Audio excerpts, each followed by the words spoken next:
بسم الله الرحمن الرحيم الحمد لله رب العالمين والصلاة والسلام على سيدنا ومولانا محمد وعلى آله وصحبه وأزواجه وذريته أجمعين. اللهم ربنا أرنا الحق حقا وارزقنا اتباعه. اللهم ربنا أرنا حقائق الأشياء كما هي. ربنا زدنا علما وعملا وإخلاصا يا رب العالمين. اللهم انصر أولياءك في لبنان وفي غزة وفي مشارق الأرض ومغاربها. اللهم انصر إخواننا في لبنان وفي غزة وفي الضفة وفي مشارق الأرض ومغاربها. اللهم انصر جندك وحزبك في لبنان وفي غزة وفي الضفة وفي مشارق الأرض ومغاربها. اللهم انصرهم على عدوك وعدوهم إنك على كل شيء قدير. اللهم سدد رميهم، اللهم سدد خطاهم، اللهم سدد رأيهم، اللهم ألف بين قلوبهم وأصلح ذات بينهم. اللهم انصرهم نصرا عزيزا مؤزرا مؤقرا. اللهم فرج عنا وعن إخواننا في لبنان وفي مشارق الأرض ومغاربها. اللهم فرج عنا وعن إخواننا في لبنان وفي غزة وفي مشارق الأرض ومغاربها. اللهم نفس كربنا وكربهم وثبت أقدامنا وأقدامهم والطف بنا وبهم يا أرحم الراحمين يا رب العالمين. اللهم تقبل شهدانا، اللهم اغفر موتانا، اللهم ارحم موتانا، اللهم اشف جرحانا، اللهم فك أسرانا، اللهم اسر كل فاسد من أمور المسلمين. اللهم إنا نتوسل إليك بشهداء غزة وبشهداء لبنان أن تقبل دعانا وتحقق رجانا. وصل وسلم على سيدنا ومولانا محمد وآله وأصحابه وأزواجه وذريته أجمعين برحمتك يا أرحم الراحمين. ایک سوال آیا ہے اور اس سوال کا جواب دینے کے لیے کہ یہ نقیب سرمایہ داری، یہ جو کتاب ہے، کتاب کا نام ہے نقیب سرمایہ داری کی نقیب، اس کی یہاں جو عبارت ہے اس کے بارے میں سوال آیا کہ کچھ وضاحت کی جائے. اس پر انشاءاللہ اس نشست میں بات کریں گے. اور سوال یہ ہے کہ لیکن سائنس نے عیسائی علمیاتی منہج اسکالسٹسزم، یعنی ان کا جو علم کلام ہے، علم کلام سے مختلف ہے، لیکن اس یعنی عیسائی روایتی علوم میں جو علم کلام کے مقابل علم ہے اس کو اسکالسٹسزم کہتے ہیں.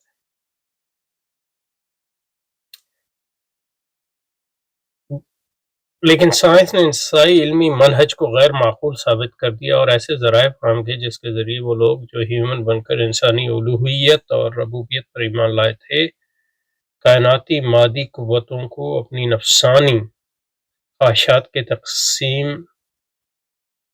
کے استعمال کرنے کے مکلف ہو گئے.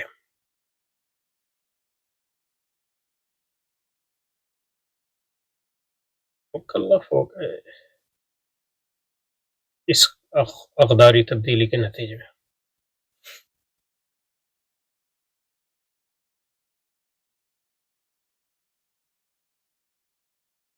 سائنس ان معنی میں اقداری نہیں کہ وہ انسانی الوہیت ربوبیت کے قائد قبول کرتی ہے، وہ ان معنی میں اقداری ہے کہ وہ صرف ان معاشروں میں پنپ سکتی ہے جہاں غالب طبقات انسانی الوہیت اور تسخیر کائنات کو مقصد. سائنس سرمایہ دار نظام ہے، زندگی کی فطری علمیت ہے.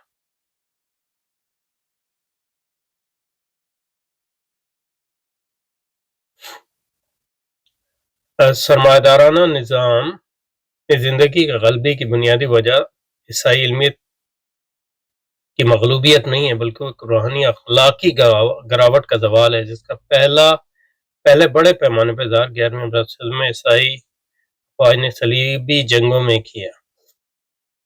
اس درندگی کا اظہار بڑے پیمانے پر مسلمین 14 صدی میں کیا گیا اور 16ویں صدی کے ہر بڑا یورپی ملک شمال اور جنوبی امریکہ پر پل پڑا. بے اندازہ لوٹ مار کر کے ایک پورے بر اعظم کو تاراج کیا گیا، ایک ترقی یافتہ نہتہ تہذیب کو فنا کر دی گئی. نہتہ میں نے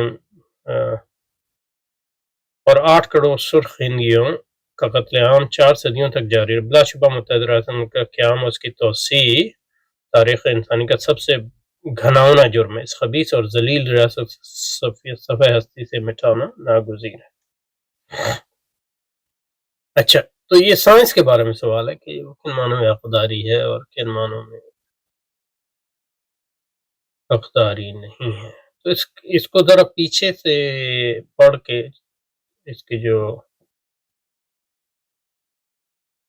جو اللہ بھلا کرے آپ کے کانٹیکسٹ سے سیاق ہے اس کو ذرا سمجھنے کی ضرورت ہے۔ تو یہاں سے پڑھتے ہیں اس کو۔ تو اس کو مطلب یہ ہے کہ اس میں بہت سی چیزیں آئیں گی لیکن وہ صرف سیاق کے لیے پڑھ رہے ہیں، ابھی اس کی وضاحت وغیرہ نہیں کریں گے۔ فوکس ہمارا وہی ہے جو ابھی اس کی بات کی۔ مسلم دنیا میں تو اس دور میں افلاطونی اور ارسطو کے پیروکاروں کو امام اشعری یعنی ہم بات کر رہے ہیں عیسائی تاریخوں کے لحاظ سے دیکھیں تو 8ویں 9ویں 10ویں 11ویں اور 12ویں صدی کی بات کر رہے ہیں اور 13ویں، اور اس میں جو عیسائیوں کے ہاں جو ہے افلاطونیت اور ارسطو جو ہے وہ ان کی فکر کو عیسائی جواز پیش کیا گیا، یعنی عیسائی تشریح کی گئی اس کی، جبکہ اسلامی دنیا میں اس کے مقابلے میں جو عیسائی تشریح جن لوگوں نے کی ان کو شکست ہوئی، اور جن لوگوں نے ان کو شکست دی وہ امام غزالی، امام اشعری، امام ابن تیمیہ، یہ بڑے نام ہیں لیکن ان کے اساتذہ یعنی امام غزالی اور ان کے شاگرد وغیرہ سب میں شامل ہیں، اور بہت سے ائمہ ہیں ان کو ہم نہیں جانتے لیکن یہ بڑے نام ہیں۔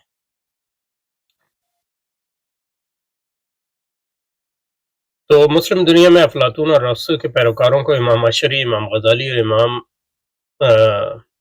ابن تیمیہ رحمہم اللہ اجمعین و رضی اللہ عنہم نے فیصلہ کن فکری شکست دی۔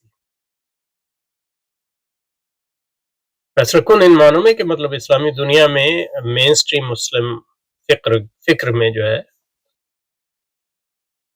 ارسطو اور اس کے فکر کا جو جواز فراہم کیا گیا عمومی طور پہ اس کو جو ہے رد کیا گیا۔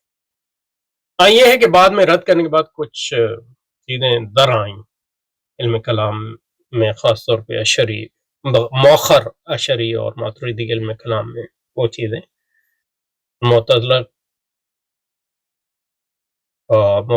اور فلسفیوں وغیرہ کے حق میں ایک نرم گوشہ بعض امور میں، صرف بعض امور میں پیدا ہو گیا۔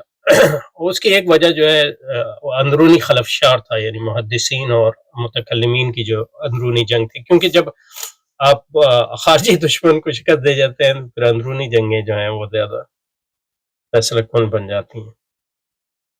بہرحال تو مسلم دنیا تو اس دور میں افلاطون اور ارسطو کے پیروکاروں کو امام اشعری، امام غزالی، امام ابن تیمیہ وغیرہ نے فیصلہ کن شکست دی اور اسلامی علمیاتی اور روحانی منہج کو محفوظ کر دیا۔ یہی وجہ ہے کہ مسلم دنیا میں سرمایہ دارانہ علمیت اور سرمایہ دارانہ نظام زندگی یورپی تہذیب اور سیاسی غلبے سے قبل کبھی ابھر نہ سکا، کبھی نہ ابھر سکا۔ مسلم ماڈرنسٹوں کو اس بات کا افسوس ہے، لہذا Allama Iqbal reconstruction of religious thought Islam سے لے کر امیر علی کی ہسٹری آف سارسنس جو ہے انگریزی لفظ ہے جو یونانی اور فرانسیسی سے آیا ہے، یہ اصل میں عربی لفظ شرقیوں سے یعنی مشرق شرق سے ماخوذ ہے۔ اور ڈاکٹر فضل الرحمان کی کتاب اسلام تک سب امام غزالی رحمۃ اللہ علیہ کو مسلم دنیا کی پسماندگی کا ذمہ دار ٹھہراتے ہیں۔ پسماندگی سے مراد یہی ہے کہ مسلم دنیا میں سرمایہ دارانہ زندگی نہ پنپ سکی۔ یہ اہم ہے کہ پسماندگی سے وہ کیا مراد لیتے۔ ہونا تو یہ چاہیے تھا کہ یورپ سے پہلے عرب دنیا میں سرمایہ دارانہ نظام زندگی اپناتی، کیونکہ یونانی فکر تک رسائی پہلے معتزلہ کو حاصل ہوئی، معتزلہ اور دوسرے اور ان کے ذریعے یہ فکر یورپ تک پہنچی، یعنی اسپین کے ذریعے۔ اس کے برعکس یورپ میں 11ویں صدی کے بعد افلاطونیت اور ارسطو کے فکر کا ملغوبہ عیسائی علمیت پر مکمل طور پر غالب آ گیا، اور اس غلبے کا اظہار جس علمیاتی میں ذریعے کیا گیا اس کو اسکالسٹسزم کہتا ہے۔ اس کا ایک اہم جو اس کا فلسفی ہے وہ اکوائنس ہے، اور اکوائنس جو ہے وہ جو کیتھولک چرچ ہے اس کا آفیشیل سرکاری فلسفی ہے آج تک، اور اس کو یعنی وہ صرف فلسفی نہیں ہے، اس کو یعنی وہ عیسائی عالم بھی ہے، اس کو سینٹ کہتے ہیں، یعنی ولی کہتے ہیں اس کو اس کا سب سے اہم مفکر سینٹ اکوائنس ہے۔ اکوائنس کی اسپیلنگ یہاں پر غلط ہے، لیکن یہ جو اپنے آپ کو امام غزالی رحمۃ اللہ کے ہسپانوی ناقد ابن رشد کا شاگرد بننے پر فخر محسوس کرتا ہے۔ ارسطو کے فکر کے غلبے کا نتیجہ یہ ہوا کہ عیسائی عقائد کا جواب نصوص سے نہیں، یعنی نصوص بائبل اور نصوص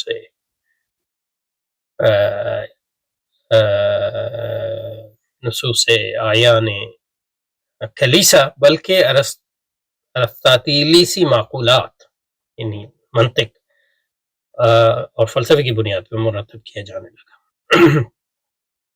یعنی بنیادی طور پہ اکوائنس نے جو چیز تسلیم کی وہ یہ کہ حق تک پہنچا جا سکتا ہے عقل کے ذریعے بھی اور عیسائی تعلیمات کے ذریعے بھی، اور یہ بعد میں یعنی ہیگل نے بھی یہی بات کی، گو کہ جو اور عقل کی جو معراج ہے وہ ارسطو کا فکر ہے، تو ارسطو کا ایک شارح ہی یہی ہے بنیادی۔ اور تو عیسائیت اور عیسائیت کی فکر جو ان معنوں میں عقل کا تقاضا ہے، لیکن جو وحی کے ذریعے معلوم ہوتا ہے ہمیں وہ فلسفیانہ زبان سے، اس کی زبان جو ہے عام لوگوں کے لیے زیادہ مفہوم ہوتی ہے، جبکہ فلسفیانہ جو پڑھے لکھے لوگ ہوتے ہیں ان کے لیے فلسفیانہ حقیقت جو ہے وہ زیادہ مؤثر ہوتی ہے۔ اور یہ معتزلہ نے بھی کہا کہ اسلامی عقائد کو یعنی جو شاعرہ ہمارے اتنا زور دیتے ہیں تحسین و تقویہ عقلی کے خلاف، اس کی بنیادی وجہ یہی ہے کہ وہ یہی رد کرتے ہیں کہ عقل کے ذریعے جو ہے خدا تک پہنچا جا سکتا ہے، کیونکہ اگر آپ یہ کہہ دیں کہ عقل کے ذریعے خدا تک پہنچا جا سکتا ہے پورے معنوں میں، تو اس کا مطلب ہے آپ نے وحی کی ضرورت کا انکار نہ بھی کریں تو وحی کی سیلف سفیشنسی یعنی اس کی کافی ہونے کا جو ہے آپ انکار کرتے ہیں، تو آپ کہتے ہیں دو طریقے ہیں، تو اہدنا الصراط ایک طریقہ نہیں ہے، دو طریقے ہیں خدا تک جانے کے، ایک فلسفہ ہے ارسطو کا اور ایک عیسائیت یا اسلام، ڈپینڈنگ آن آپ معتزلہ ہیں تو اسلام آ جائے گا، اور آپ یعنی عیسائی متکلم ہیں تو پھر جو ہے اس میں ارسطو آ جائے گا اور عیسائیت آ جائے گی۔ 11ویں صدی اور 12ویں صدی سے عیسائی عقائد کی معقولیت کو خود پادریوں نے چیلنج کرنا شروع کیا، تو اس کی وجہ یہ تھی کہ جب آپ فلسفے میں غرق ہو گئے ارسطو کے، تو مطلب یہ کہ یہ بڑا مشکل ہو جاتا ہے کہ اب اکوائنس تو مطلب یہ کہ عیسائیت کا عروج کے زمانے میں تھا، تو جب جس طرح عیسائیت جو ہے پھر کمزور ہونے لگی تو خود پادریوں نے جن کی تربیت جو ہے فلسفہ اور یونانی فلسفے کے تحت ہوئی تھی، اور نہ صرف تحت ہوئی تھی بلکہ یونانی فلسفے کا کوئی بنیادی نقد نہیں تھا، فلسفہ اور ان کے ذہن پر جو ہے فلسفہ یونانی فلسفے کی عظمت چھائی ہوئی تھی، تو آہستہ تب وہ لوگ جو ہے خود پادری جو ہیں یعنی 12ویں صدی 13ویں صدی سے لے کر یعنی نومنلسٹ دوز لوگ، اور حتیٰ کہ لوتھر خود ایک پادری تھا، بلکہ منک بھی تھا، صرف پادری نہیں تھا، متکلم بھی تھا اور مفسر بھی تھا بائبل کا وغیرہ۔ تو 11ویں اور 12ویں صدی سے عیسائی عقائد کی معقولیت کو پادریوں نے چیلنج کرنا شروع کر دیا، بالخصوص نظریہ تثلیث جو ہے ہدف تنقید بن گیا۔ لیکن اس کے جب ایک یعنی تسلیث سے غلط عقیدہ ہے، لیکن یہ کہ آپ اس کو فلسفے کی بنیاد پہ جب اس پہ شک کریں گے تو اس کا مطلب ہے پھر آپ پوری عیسائیت پہ آپ شک کرنے لگے، مذہب پہ شک کرنے لگے.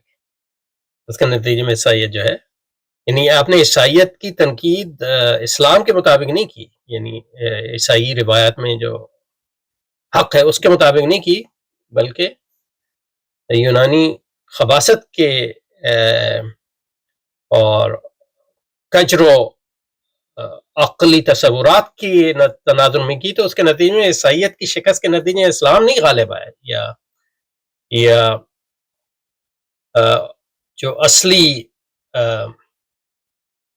فلسطینی عیسائیت تھی جو اسلام ہے اس کی طرف رجوع نہیں ہوا، بلکہ ارسطو اور یونانی گمراہیوں کی طرف رجوع ہوا. اس کے نتیجے میں جو ہے موجودہ کافرانہ اور باغیانہ تہذیب، جس کو ہم جدیدت کہتے ہیں، بالآخر غالب آئی اور عیسائیت کو شکست ہوئی بطور تہذیب کی.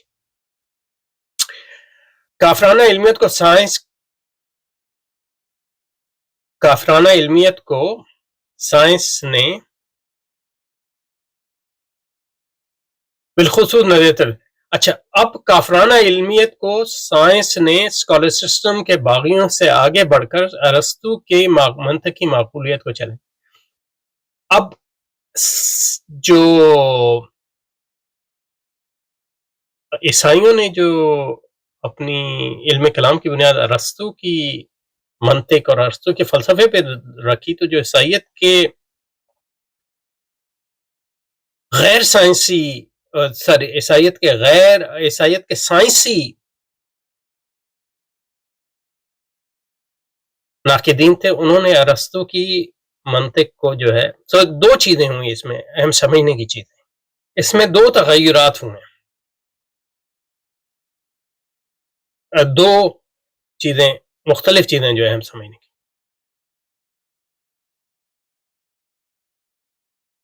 اکوائنس سے لے کر جو ہے عیسائی فکر نے ارسطو کی منطق اور فلسفے کی تشریح عیسائی تشریح کی بنیاد پہ عیسائی فکر کا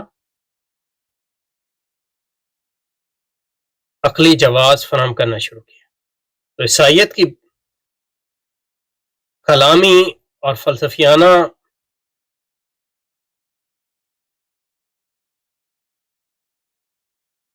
بنیادیں جو ہیں وہ ارسطو کی منطق اور فلسفے کی عیسائی تشریح کے ساتھ نتھی ہو گئی. اچھا، اس کا مطلب یہ ہے کہ اس کے نتیجے میں عیسائیت دو طرح سے کمزور ہوئی.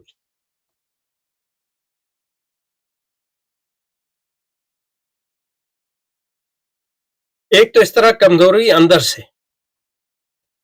جو پادری تھے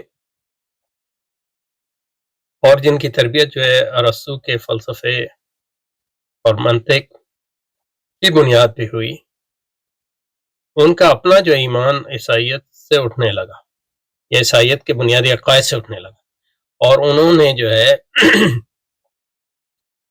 ارسطو کے فلسفے اور منطق کی بنیاد پہ عیسائیت کی تنقید شروع کی، اور یا عیسائیت کی غالب تشریح کی تنقید شروع کی. یہ تو ایک ہے. اور دوسرا یہ ہوا کہ کیونکہ ارسطو کی منطق جو ہے عیسائیت کی فکری بنیادوں کے ساتھ نتھی ہو گئی، تو اس کا مطلب ہے جن لوگوں نے ارسطو پہ تنقید شروع کی، جو عیسائیت کے مخالف تھے یا مخالف نہیں بھی تھے، تو ارسطو کے فلسفے اور منطق پر جو تنقید ہے وہ اس کا بھی نتیجہ یہ نکلا کہ عیسائیت کمزور ہوئی.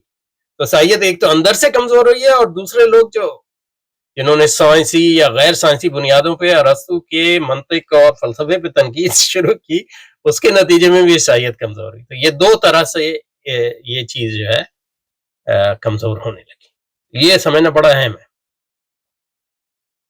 کہاں چلا گیا؟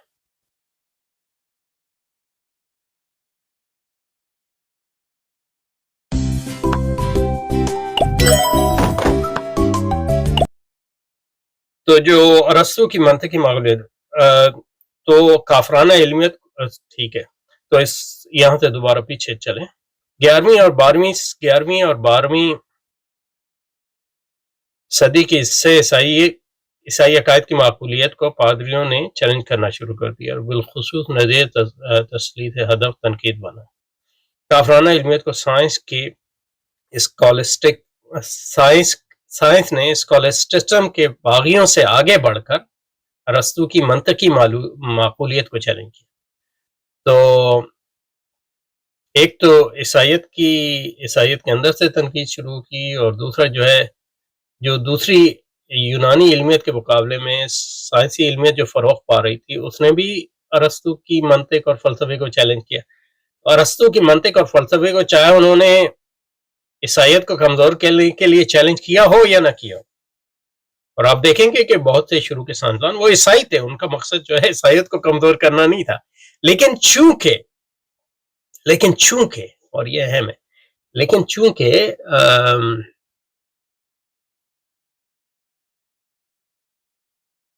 اکوانس کے بعد سے عیسائیت کی عقلی توجیہ جو ہے ارسطو کی منطق اور فلسفے کی بنیاد پہ کی جانے لگی تھی، اس کے نتیجے میں یہ ہوا کہ ارسطو کے فلسفے اور منطق پر تنقید جو ہے وہ عیسائیت کی کمزوری پر منتج ہونے لگی. سمجھے نا، یہ بات ہے، اور یہ بات ابھی آئے گی، اور یہ بات بہت اہم ہے، اس کو سمجھنے کی ضرورت ہے. اب دیکھیں نا، بات یہ ہے، اس پہ بات ہوتی رہے گی، یہ ان چیزوں کو بار بار کریں گے، کیونکہ یہ اچھا نئی بات ہے، ہمارے بالکل مختلف بات ہے جو دنیا میں ہو رہی ہے اس سے. اس کو سمجھنا جو اتنا آسان نہیں ہے. یعنی ہم بھی پچھلے 20 سال سے سمجھنے کی کوشش کر رہے ہیں. تو جو سائنسی علمیت کا جب کسی بھی بنیاد پہ جو ہے وہ فروغ ہونے لگا، جو بھی ہو وہ علمیت ہے، ہم اس کو علمیت نہیں سمجھتے، تو یہ اس کے جو اولین فروغ کرنے والے تھے وہ عیسائی معاشرے میں فروغ ہو رہی تھی. تو وہ جو پہلے سائنسدان تھے، یعنی نیوٹن کو لے لیں، گیلیلی کو لے لیں، کیپلر کو لے لیں، کوپرنیکس کو لے لیں، یہ سب عیسائی تھے. مطلب یہ ہے کہ آپ دیکھیں نا، نیوٹن جو ہے اتنا بڑا بائبل کا عالم تھا کہ جو لاک تھا فلسفی، پروٹیسٹنٹ عیسائی فلسفی، بہت بڑا، یعنی لبرلزم کا بانی ہے یہ بنیادی طور پر، اور یعنی جدیدیت کا سب سے بڑا سیاسی فلسفی ہے. اس کو جب بائبل کے بارے میں کوئی اس کی تشریح پر رائے لینی ہوتی تھی تو وہ نیوٹن سے لیتا تھا. تو اتنا بڑا مطلب یہ ہے کہ نیوٹن مفسر تھا بائبل کو، اور نیوٹن نے جو ہے اپنی زندگی کا جتنا وقت جو ہے سائنس پر، فزکس اور کیمسٹری پہ، فزکس پہ صرف کیا، اتنا اس سے زیادہ وقت جو ہے اپنے بائبل کے مطالعے پہ صرف کیا. اور وہ گو کہ وہ مطلب یہ پروٹیسٹنٹ تھا لیکن موحد بھی تھا، وہ تثلیث کو نہیں مانتا تھا. اس کو یونیٹیرین کہتے ہیں. کیا کہنا چاہتا، تو کہنا چاہ رہا تھا کہ یہ جن لوگ جو سائنس کے بانی تھے وہ سارے عیسائی تھے، لیکن یہ کہ جو سائنسی علمیت تھی اس کی بنیاد جو ہے بالکل ارسطو اور کی منطق اور فلسفے کی پورا کا پورا نہیں، لیکن یہ کہ اس کے کئی پہلوؤں کا رد تھی. تو ارسطو کا انہوں نے رد کیا، لیکن یہ کہ کیونکہ ارسطو عیسائی علم کلام جو ہے ارسطو کی منطق اور فلسفے پر مبنی تھا، تو اس کا انڈائریکٹ یا ڈائریکٹ بلا واسطہ یا بالواسطہ نتیجہ یہ نکلا کہ عیسائیت کمزور ہوئی. اور اس کے یعنی افلاطون وغیرہ یا یعنی نیوٹن کو عیسائیت کو کمزور کرنا یا کیپلر عیسائیت کو کمزور کرنا ان کا مقصد نہیں تھا، لیکن یہ کہ بالواسطہ جو ہے وہ عیسائیت کو کمزور کرنے کا سبب ہوئے، اور کیونکہ ان کے پاس جو ہے کوئی امام غزالی جیسی الٹرنیٹو نہیں تھا، تو اس لیے مطلب جس علمیت کا انہوں نے فروغ دیا وہ بھی ایک کافرانہ علمیت پر منتج ہوئی، اور وہ اور پھر مطلب یہ ہے کہ سرمایہ داری جب فروغ ہوئی تو اس میں عیسائیت جو سائنس ہے وہ ایک اس کو بالکل کانٹیکس جو ہے بالکل مختلف ہو گیا۔ جب ایسا آئے گا کہ مطلب یہ کہ سائنسی علمیت کا جو سیاق ہے وہ اہم ہے، وہ کیا ڈگر اختیار کرتی وغیرہ وغیرہ۔ اچھا جی، تو اس لیے فرمایا کہ چونکہ عیسائی اعتقادات کا جواب ارسطو منطقی فراہم کرتی تھی، لہذا ارسطو کی فکر کی غیر معقولیت کا اثبات عیسائیت کے عقائد اعمال کی نفی تھی۔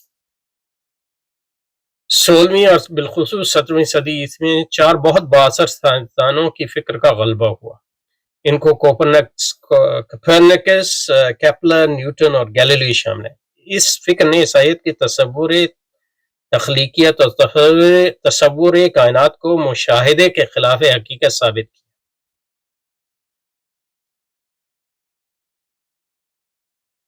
سائنس کی فتح عیسائیت کی شکست ان معنوں میں تھی کہ عیسائی علم کلام کا دعویٰ تھا کہ عیسائی عقائد و نظریات کو ارسطاطیلی سی معقولیت ثابت کر سکتی ہے۔ ارسطاطیلی معقولیت مراد فلسفہ و منطق۔ اب جب سائنس نے فلسفہ و منطق کو جھوٹ ثابت کر دیا تو اس کے نتیجے میں جو ہے عیسائیت کی جو علم کلام ہے وہ بھی جھوٹا ثابت ہو گیا، اور علم کلام کے جو وارث یعنی حاملین تھے وہ یعنی بڑے بڑے علماء تھے، تو ان کا عیسائیت سے یا تو عیسائیت سے ایمان اٹھ گیا، یا عیسائیت کی جو غالب تہذیبی تشریح تھے اس سے ایمان اٹھ گیا۔ اس کے نتیجے میں عیسائی تہذیب جو ہے کمزوری، یہ ایک وجہ ہے، دوسری اور بھی وجوہات ہیں، جھوٹا ثابت کر دیا گیا۔ اور سائنس نے ثابت کر دیا کہ انسان اس بات پر قادر ہے کہ اپنے مشاہدے، تجربے، تفکر کی بنیاد پر کائنات کی مادی ساختی اور حرکتی عمل کا ادراک کر کے مادی کائناتی قوتوں کو اپنے ارادے کا تابع بنا سکے۔ ان حقائق تک رسائی کے لیے وہ وحی کا محتاج نہیں، بلکہ آسمانی الہیات اور کازمولوجی کائناتی ساخت اور مادہ تغیر وہ بر بنائے حقیقت نہیں۔ اوکے جی، یہ بات، اور اس کی وجہ یہ تھی کہ وہ کازمولوجی اور مادی تغیر جو ہے وہ ارسطو کے فکر کی بنیاد پر تھا، اور سائنس نے اس فکر کو جو ہے غلط ثابت کر دیا، تو اس کی وجہ سے، اور پھر سائنس جو ہے نتائج دینے لگی، تو اس کی علمیت پہ ایمان جو ہے بڑھنے لگا، اور اس خود عیسائی مفکرین کا ایمان اٹھنے لگا۔ اس کے نتیجے میں ایک نئے علمیت فروغ پانے لگی جس کا عیسائیت سے کوئی تعلق نہیں تھا، اور یعنی عیسائیت کے الرغم جو ہے وہ وجود میں ہے۔ اچھا جی، یہاں پہ رکتے ہیں، کافی لمبا ہو گیا، تو پھر اس کو یہاں سے ایک نشست اس کی اور کرنی پڑے گی، سمجھے جی۔